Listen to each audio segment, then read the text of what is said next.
So we've got an incoming wargaming slash board gaming slash RPG D&D question. Round bases versus square bases on your miniatures. What's the difference? How? Why? And does it matter? So, of course, naturally, the idea of a base is twofold. To keep the miniature stable, we've all bumped a table or knocked some things over.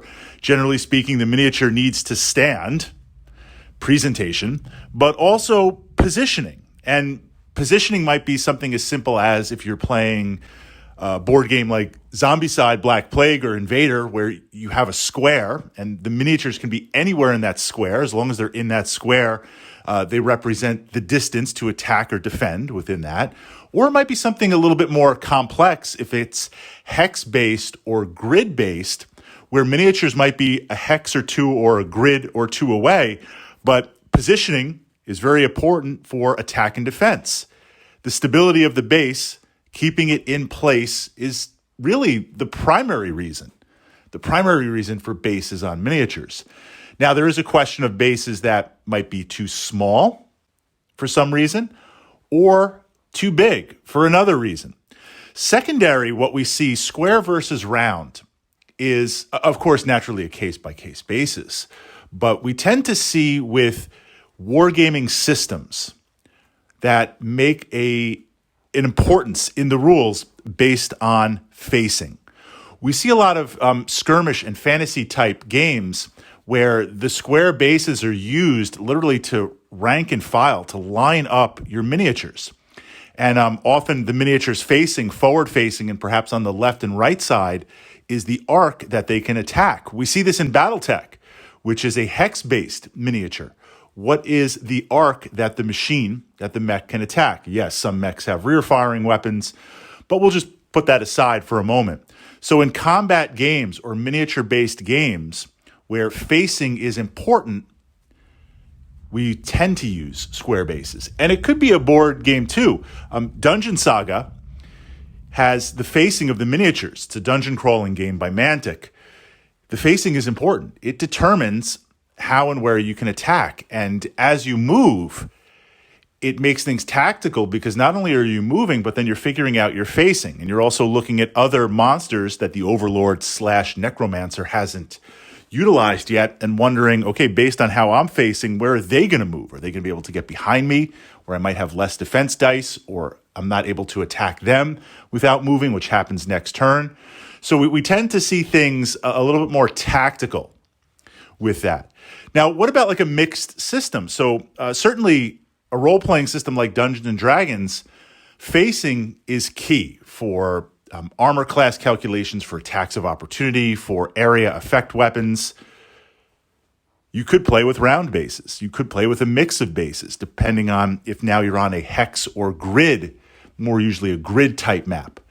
Round bases, jumping into round bases, we tend to see systems that are a little bit more futuristic in terms of setting and narrative that utilize round bases. An example of that, Warhammer 40,000.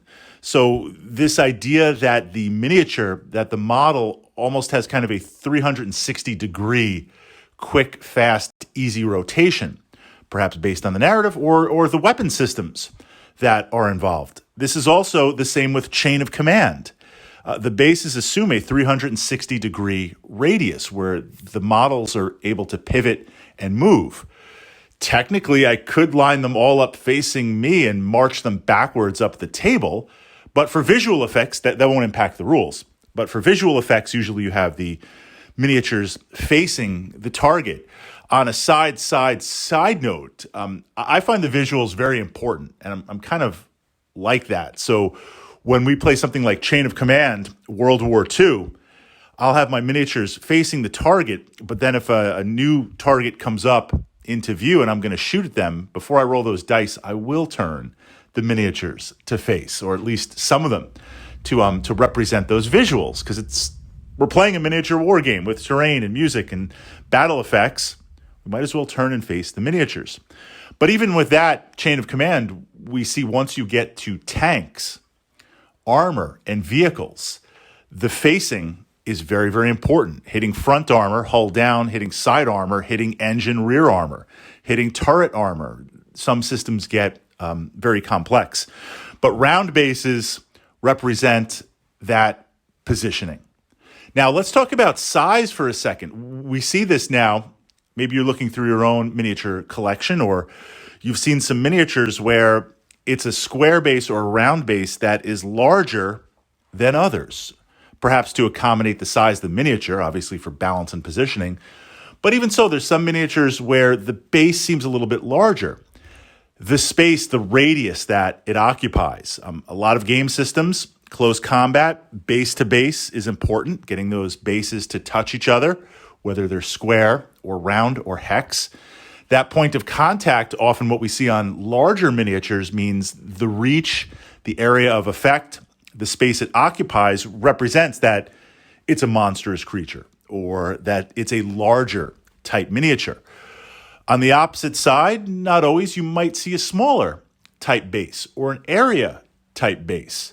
So this idea of utilizing bases for stability, for occupation on the table, and for facing and direction, if it's important, that tends to be the generalized line between square bases, round bases, and other bases in miniature wargaming, in board games, and in role-playing games that we're going to incorporate in to some miniatures, usually in a combat-type setting.